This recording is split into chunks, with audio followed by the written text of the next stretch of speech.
Right after the defeat to Liverpool, the atmosphere at Real Madrid got heavy, and the backlash was immediate.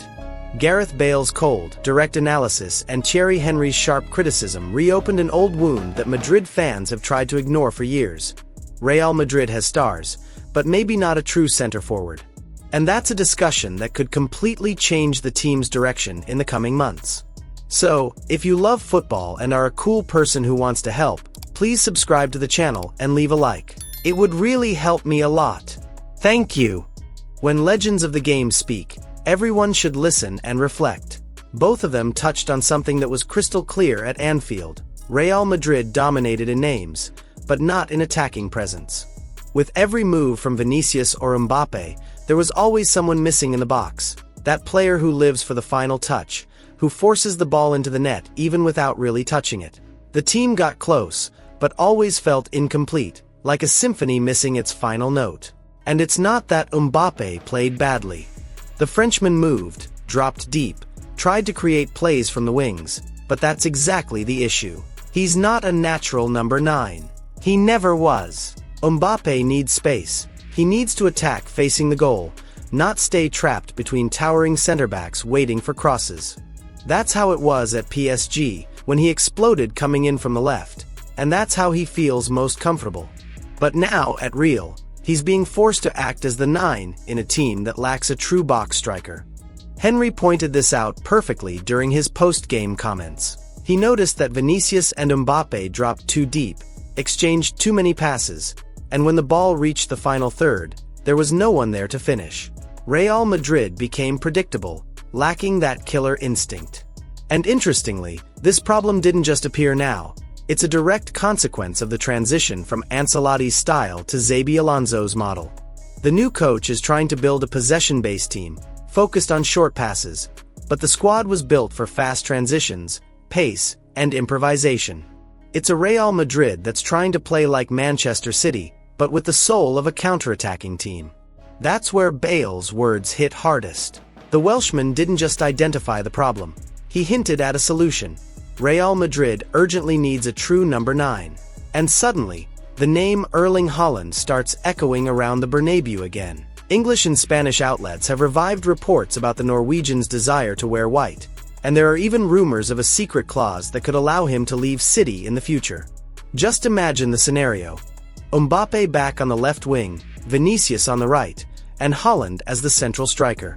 A trio combining speed, power, and pure finishing instinct. The balance Real Madrid hasn't found since Benzema's departure. It's easy to picture the impact. But the big question is, will Real Madrid wait that long? Because while this debate continues, Xabi Alonso is trying to find solutions with what he has. And Bale and Henry made it clear, either Real changes its attacking structure, or it will keep repeating the same mistakes against top opponents. Let's take a look at what they said. Just that spark up front, I think we and Thierry were even speaking that we didn't see Mbappe and Vinicius in that final third really just do a bit of magic and get them back into the game. And it was just a bit disappointing that final third. There wasn't really that kind of quality that you would expect from Real Madrid's players. Can I just ask you about that? Because we sort of did it before, and we talked about that space. With the pace that Vinicius has, we've seen Mbappe do it, and we've seen Vinicius do it, but why are they stopping so much?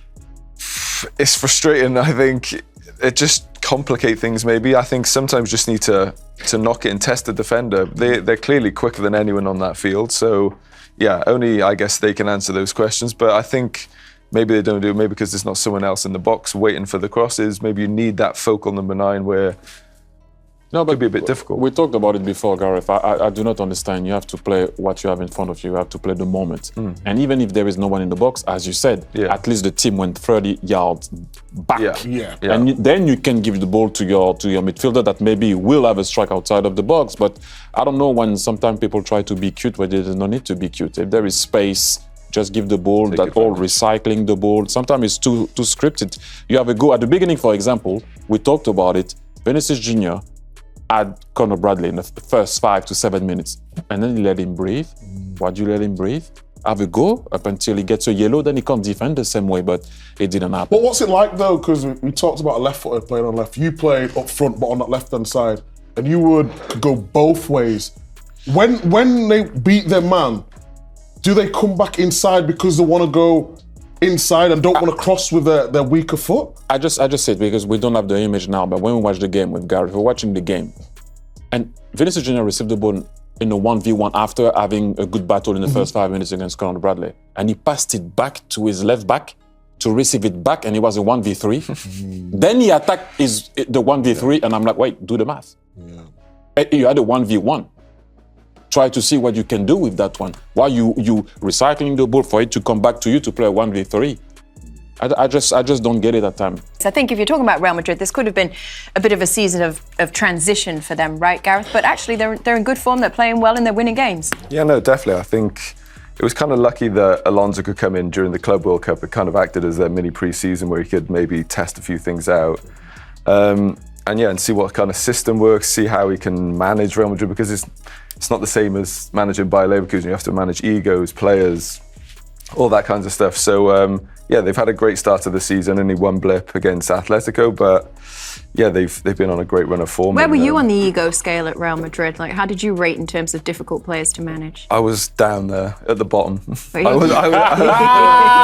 maintenance? I had my moments, don't get me wrong, but no, normally very quiet, chilled. But yeah, I think everybody knows as Real Madrid it's about managing players sometimes rather than just tactics. So, but yeah, I'm sure Xabi's got a wealth of experience of being a player there. And ask you guys a question about the Vinny Jr. situation, if you want to call it that, because obviously he's been kind of in the headlines probably more than Real Madrid would have liked recently. We saw him in El Clasico where he gets taken off, subbed off in the game in the 72nd minute or whatever it was, and he loses his head.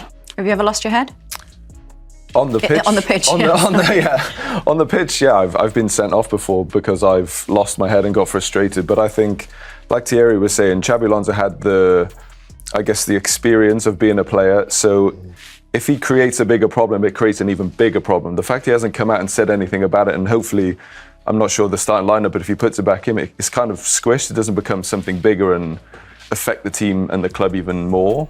And it's kind of like, I'm sure at the training ground he's going to have a chat with him on the training pitch and just iron it out. And it doesn't need to be public. It doesn't need to be, I'm sure, obviously what Vinicius has done is apologised publicly, which he should, but they will have quished it in the training ground and they'll be thinking of the next game, which is the most important thing. Do you think Real Madrid really needs a true number 9 like Haaland?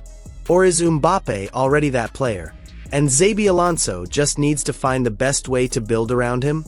Tell me your opinion in the comments, because this debate is far from over. And of course, if you enjoyed the video, don't forget to like, subscribe, and turn on notifications so you don't miss any new content about Real Madrid.